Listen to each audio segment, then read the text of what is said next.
Elle perd son foyer sous la base d'une prophétie, selon laquelle sa mère spirituelle affirme que cet homme n'est pas l'homme de sa vie. Je vous invite à écouter attentivement cette histoire, car cette histoire est récurrente dans nos différentes églises. Merci et bon visionnage. Allez-y, madame. Kevin. Je t'aime encore.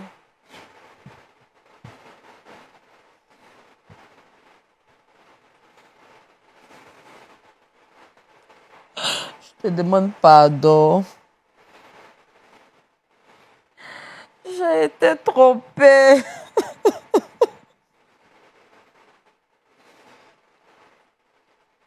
Je te demande pardon. J'ai été trompée.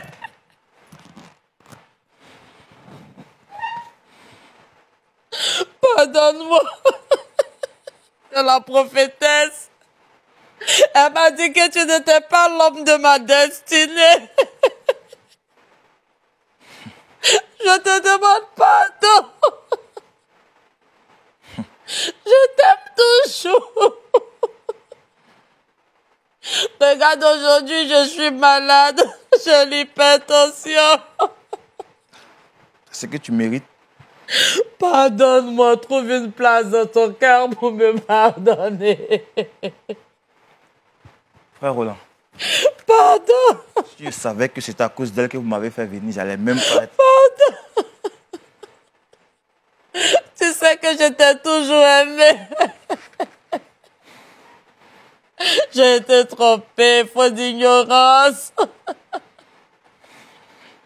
Je te demande pardon. Essayez d'être un peu plus forte, s'il vous plaît. On va faire l'effort de suivre. Pardon, pardonne-moi. Voilà. Trouve une place dans ton cœur pour me pardonner. Relevez-vous, relevez-vous. Essayez de vous relever. On va trouver une solution. Essayez de voir ça. On va trouver une solution à ce problème. Allez-y, allez, on y va. On se relève.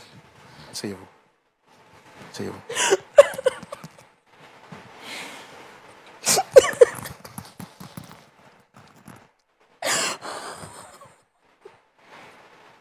Que le Seigneur vous fortifie, madame. Alors, frère Kevin,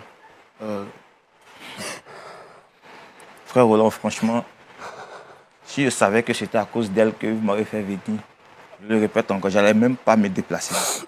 Franchement. Je comprends ce que vous dites et vous avez parfaitement raison.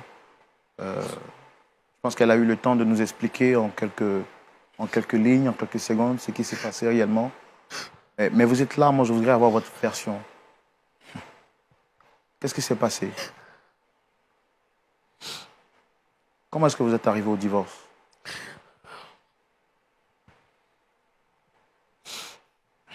Bon, franchement,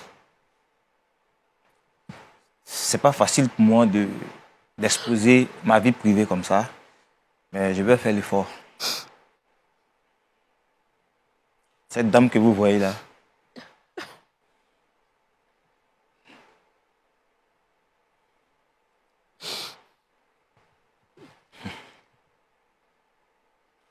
excusez-moi, mais j'ai envie même de...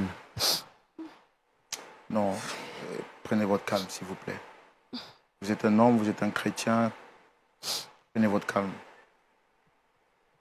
J'étais même pas chrétien. C'est à cause d'elle que je suis devenu chrétien. Bon. Tout ce que Dieu fait est bon.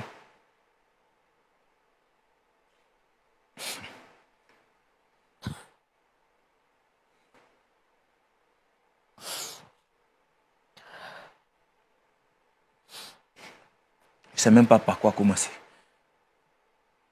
Cette dame que vous voyez là, elle a gâché ma vie, je vous dis.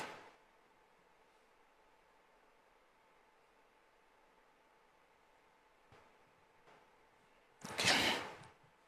Bon. Je suis Kevin. Je me débrouille dans la vie, comme on le dit. Bon. Je l'ai rencontré à une cabine dans le quartier où j'étais avant. On s'est même chamaillé à la cabine. Bon. Moi, je suis rentré à la maison. Après réflexion, j'ai vu que j'ai été un peu fort parce que j'ai eu à lui dire des paroles blessante. Donc, je me suis dit qu'il fallait tout faire pour la revoir et présenter mes excuses. Le lendemain ou 2 jours après, un truc comme ça, je partais voir un ami et je l'ai aperçu devant la boutique du quartier. Bon, je me suis permis de l'approcher pour lui présenter mes excuses. Bon, je me disais aussi que peut-être elle allait m'insulter. Bon, étant un homme, je suis parti, je l'ai interpellé. J'ai été surpris même. Elle m'a regardé avec sourire et je me suis excusé. Elle a accepté mes excuses. J'ai demandé son contact. Elle me l'a remis. Je lui ai aussi remis mon contact et tout s'est enchaîné, comme on le dit. Mais si je savais, je n'allais même pas l'approcher, j'allais continuer mon chemin. Après ça, on a eu à se mettre ensemble.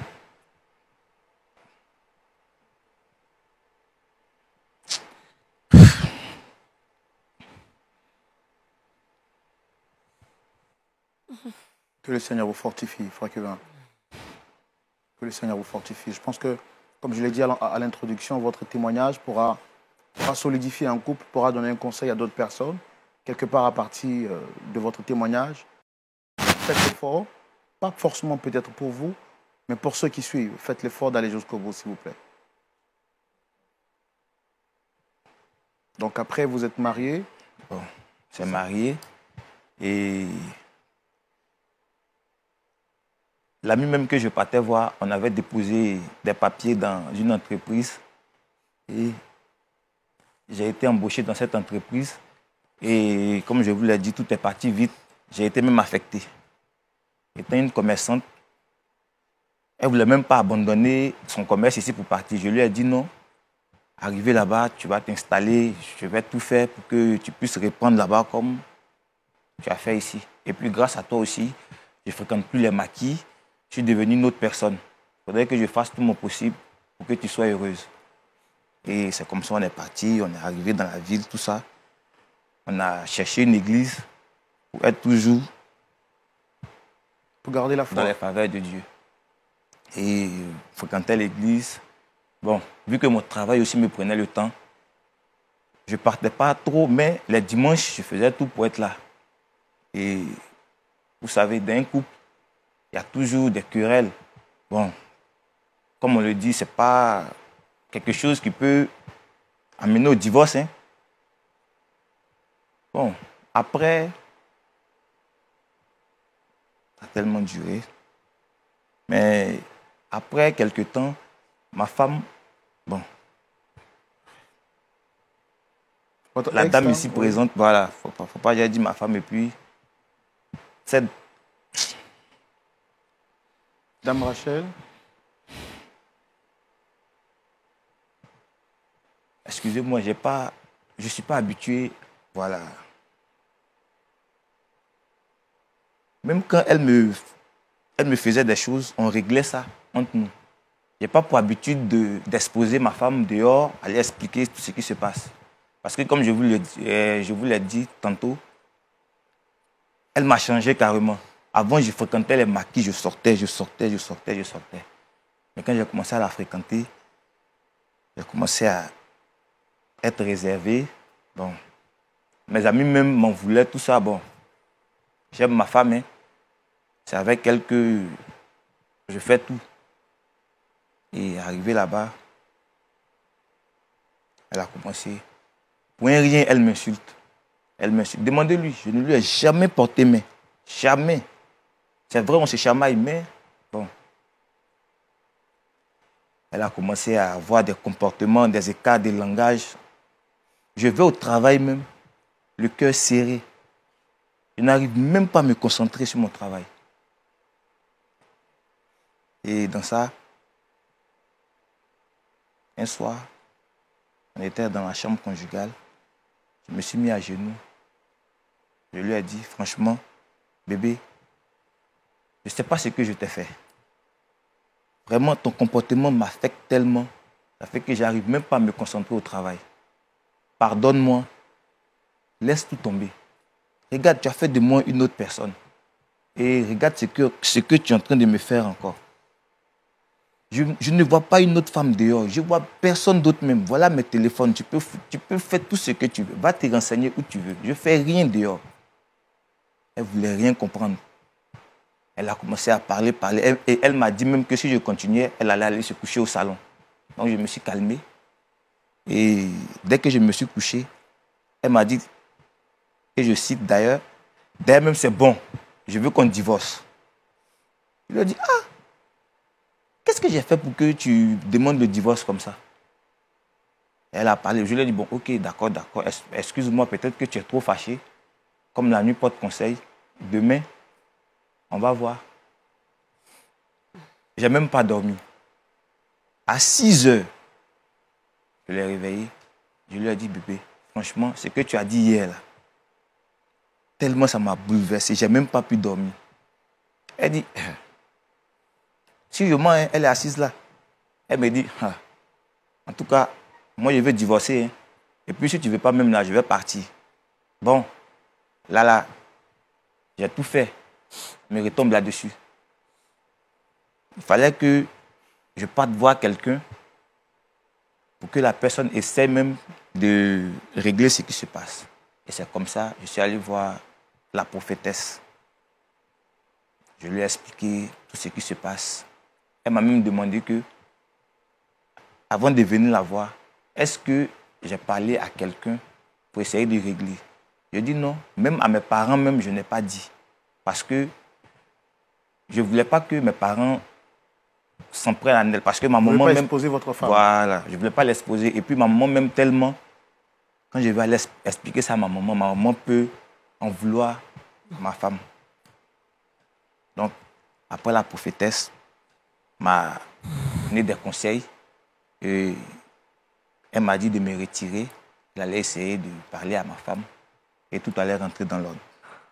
Et la prophétesse même m'a conseillé même de voir les parents s'ils peuvent arranger les choses. Voilà, arranger les choses. Donc, c'est comme ça que j'ai appelé ma maman à Abidjan. Vu que mon père n'est plus, donc j'ai appelé ma mère. Et avec ses sœurs, elles sont allées voir ses parents. Ses parents ont dit qu'eux-mêmes, ils ne savent pas ce qui se passe, que leur fille ne leur a rien dit. Ils ne sont même pas au courant de quelque chose. Bon, d'accord. Je me suis dit que peut-être qu'ils étaient d'accord pour ce qui se passe. Vu que personne ne m'a appelé pour me demander, mais Kevin, qu'est-ce qui se passe, tout ça? Bon. Après ça, la prophétesse m'a plus fait de retour. Et chose bizarre, les 2 semaines qui ont suivi, elle a quitté la maison. Je quitte au travail, je viens, je suis seul, c'est moi-même qui dois préparer pour pouvoir manger. Elle me voit dehors, elle ne me salue pas, elle me dépasse. Je m'humilie, je me mets à genoux dans la rue, les gens me regardent. Bon, les gens ont commencé à dire c'est ça. Quand vous voyez les gens, vous ne les étudiez même pas avant de les marier. Bon, chacun disait ce qu'il voulait. Et tellement ça n'allait pas. L'erreur même que j'ai faite, c'est que je suis allé m'asseoir non loin d'un maquis. Les gens étaient en train de boire, j'étais assis tellement je ne supportais plus. Je suis allé prendre une bière. Et frère Roland, une bière que je suis allé boire là, je me suis retrouvé à boire 2 casiers. Je le dis et je pèse mes mots. Ce jour-là, j'ai bu vraiment. Je ne partais plus au travail et ils se sont séparés de moi. Bon, je n'arrivais plus à payer la maison.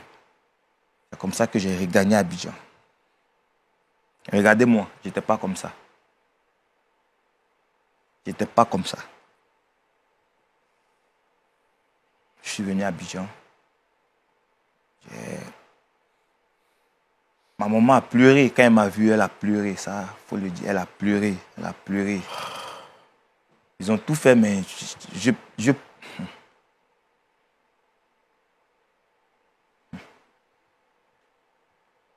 elle-même.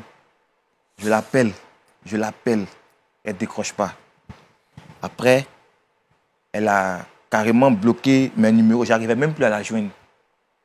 Il y avait une dame dans la ville où on était, avec qui elle échangeait beaucoup. J'appelais la dame pour pouvoir avoir un peu ses nouvelles, tout ça. La dame a eu à me dire, Kevin, si tu es malin, il faut te concentrer sur ta vie. Rachel n'a plus ton temps. Quand la dame m'a dit ça, franchement, j'ai marché. Je suis arrivé de Yopougon. Hein.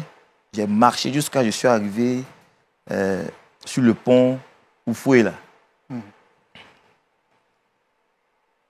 Je voulais me jeter dans l'eau. Parce que je me suis dit que elle va apprendre que je suis mort là. Peut-être elle va savoir qu'elle a fait vraiment du mal à quelqu'un. J'étais arrêté là.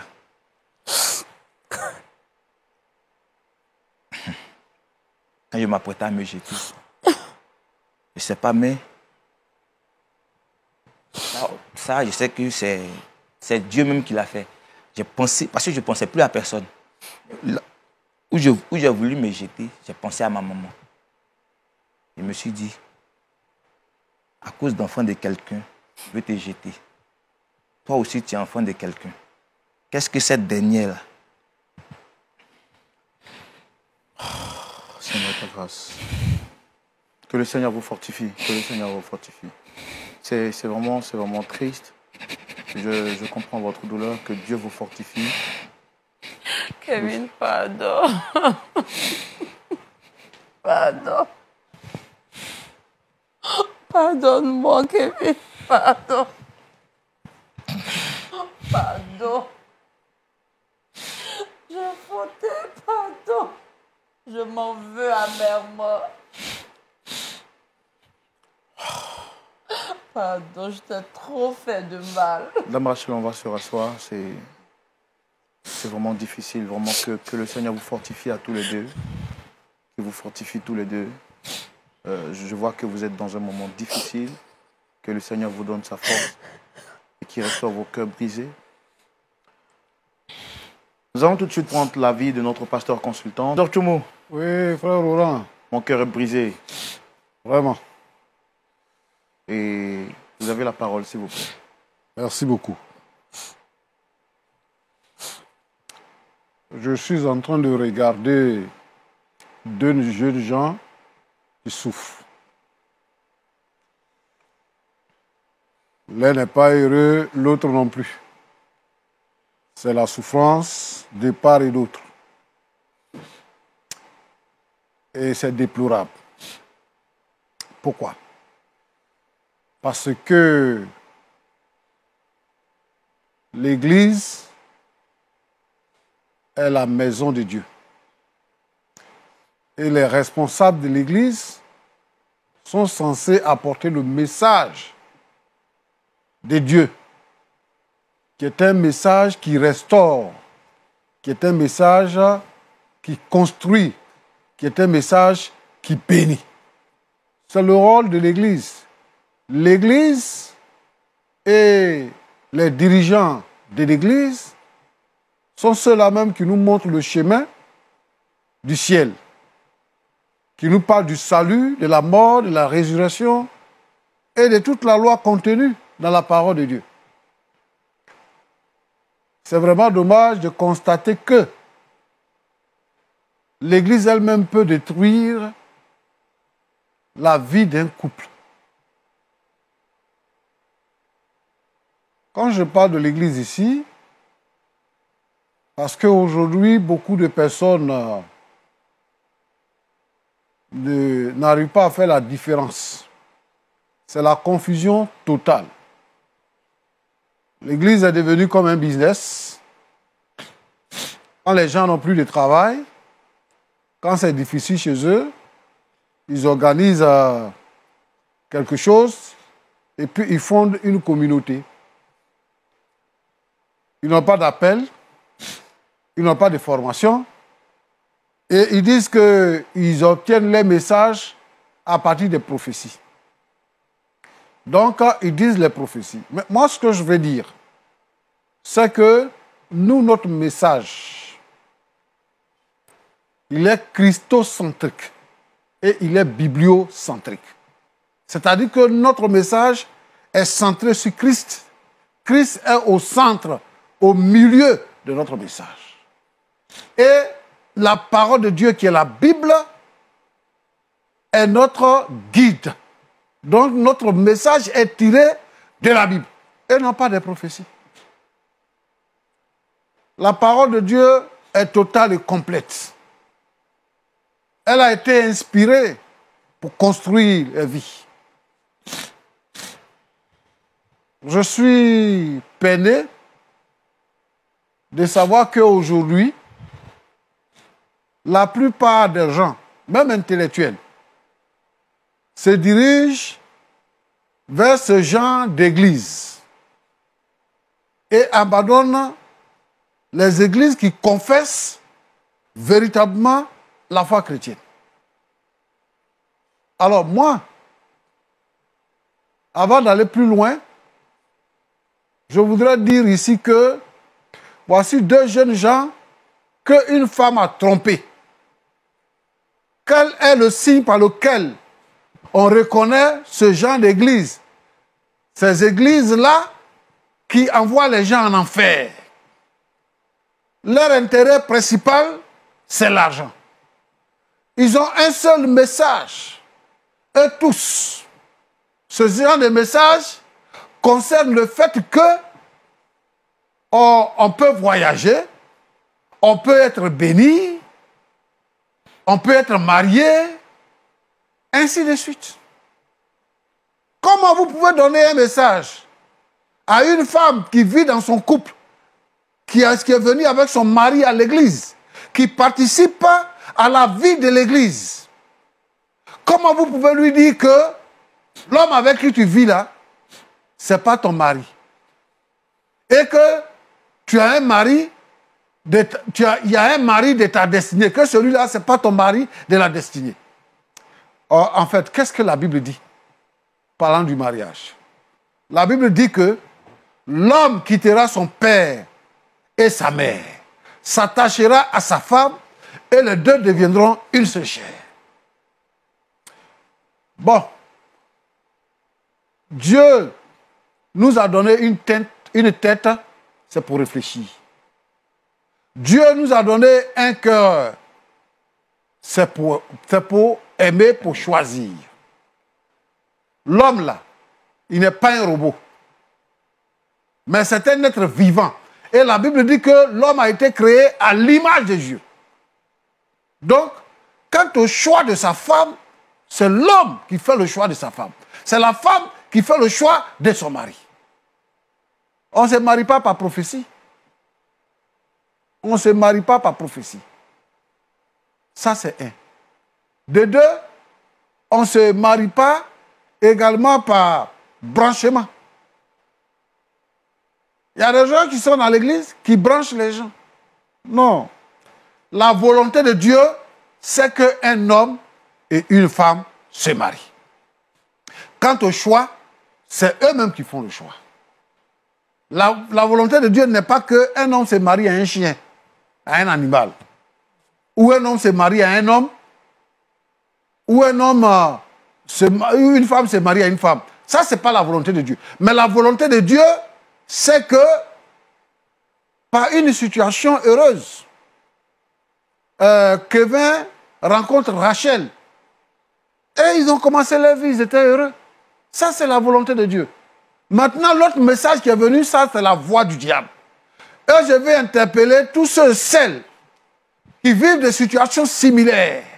Si tu es avec ton mari, là, il faut rester avec lui. Si tu es avec ta femme, il faut rester avec elle. Tout ce que les gens vont dire, c'est la voix du diable. S'il y a un problème, réglé. La Bible dit que l'homme ne sépare pas ce que Dieu a joint. Dieu les bénit. C'est terminé. Alors, je veux m'adresser à Rachel. Vraiment, quand on te regarde,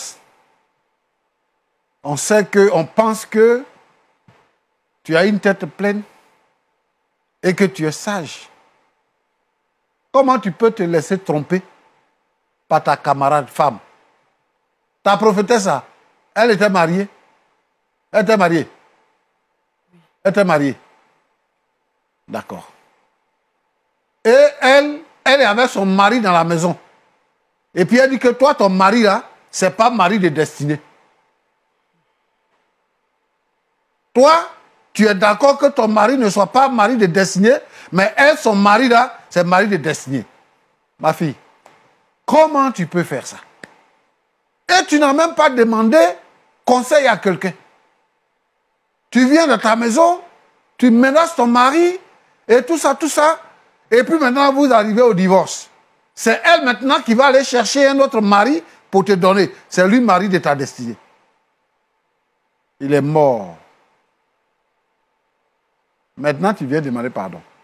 S'il n'était pas mort, là, est-ce que tu allais venir demander pardon? Si tes affaires n'avaient pas chuté, est-ce que tu allais venir demander pardon? C'est pour ça que Kevin dit que ce qui t'arrive là, tu mérites. Parce que tu as cherché. Les jeunes femmes qui sont là, qui ne réfléchissent pas. Vraiment, que Dieu vous aide. Que Dieu vous aide. Tu as mal fait. Aujourd'hui, tu regrettes. Tu dis que tu es malade.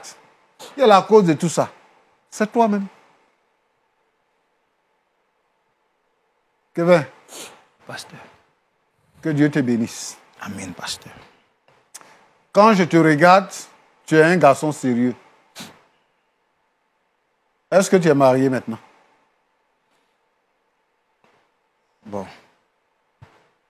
Je ne suis pas marié, mais j'ai croisé quelqu'un. Et il faut dire que c'est grâce à cette personne que j'ai surmonté tout ça. Et vraiment pour être reconnaissant envers cette dernière et puis pour lui montrer aussi que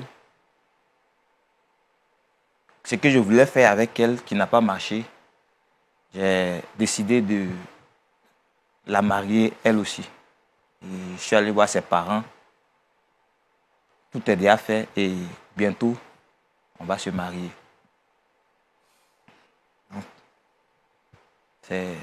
C'est un peu ça. D'accord. Bon. En fait, je vais poser une autre question. D'accord, pasteur. Est-ce que tu es sûr que cette personne que tu as rencontrée, tu l'aimes? Ou bien c'est parce que tu as été déçu par Rachel, tu as trouvé une personne pour compenser, pour te consoler?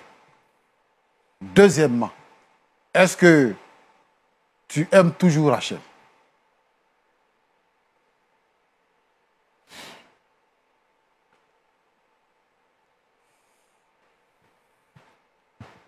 Pasteur, je suis un homme. J'ai aimé Rachel de tout mon être. J'ai laissé beaucoup de choses par amour pour Rachel. Quand je dis j'ai laissé beaucoup de choses, j'ai laissé beaucoup de choses par amour pour Rachel. Par amour pour Rachel aussi, j'ai vécu comme un chien. Parce que beaucoup d'hommes ont essayé de me faire reprendre goût à la vie.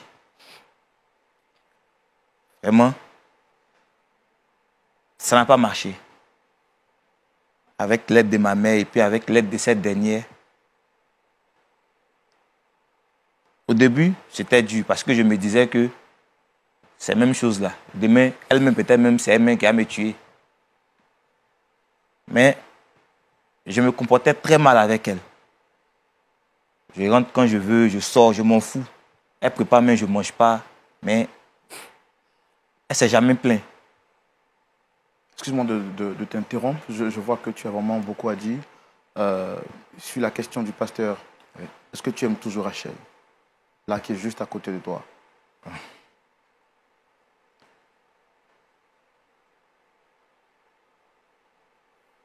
Je l'aime toujours, mais pas comme un homme aime une femme. Je l'aime comme une sœur. Parce que grâce à elle, j'ai connu Dieu. Et Dieu a toujours dit de pardonner.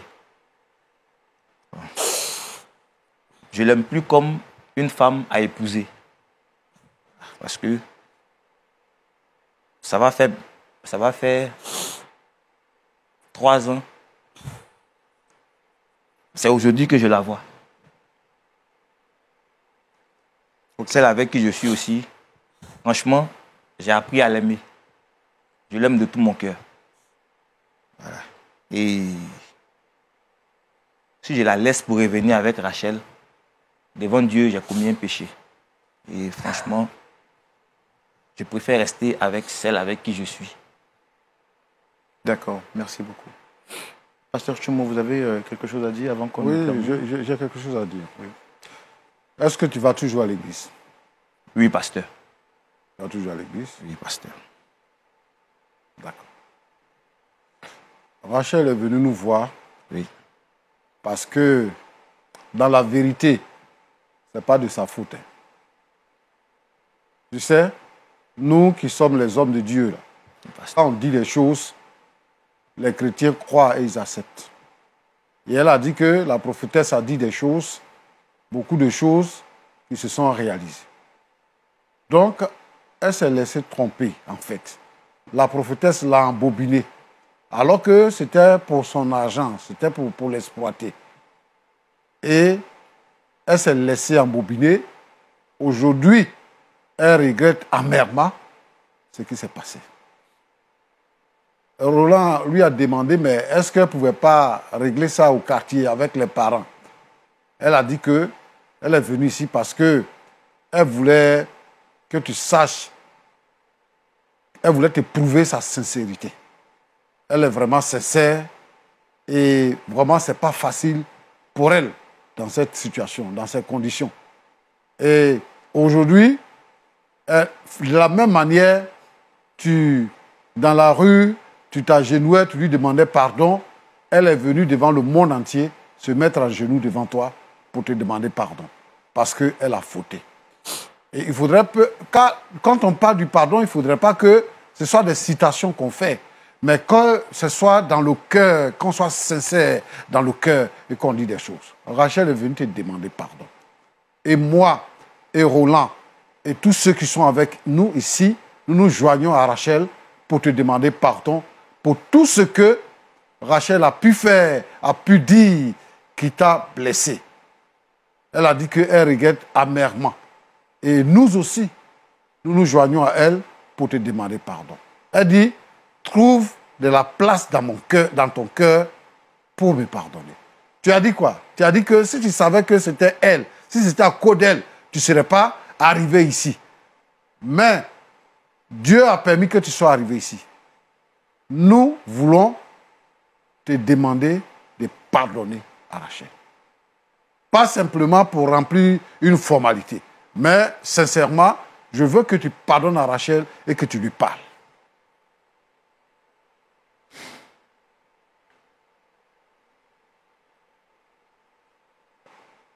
Kevin, le pasteur a parlé. Qu'est-ce que tu dis avant qu'on termine?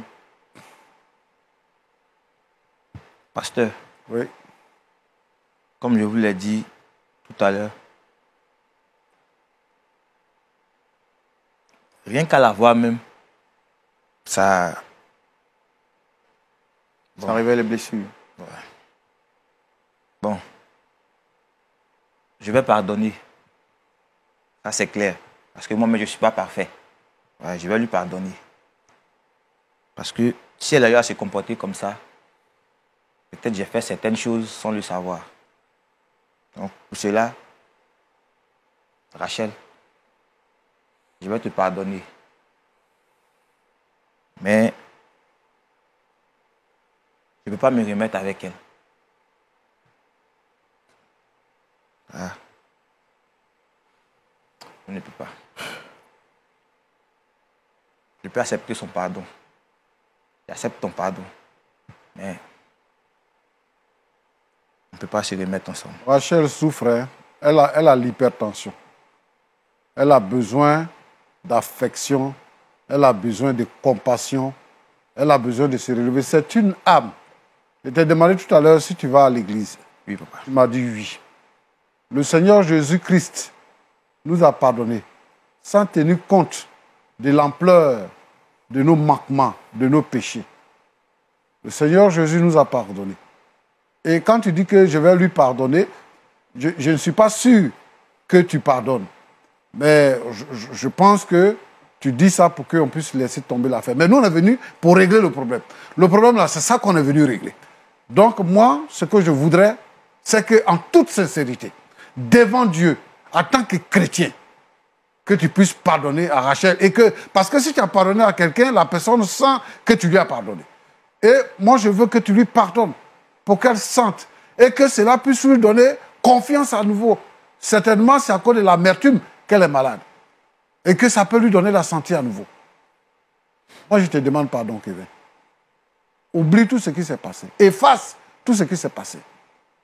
Et trouve une nouvelle façon de voir Rachel.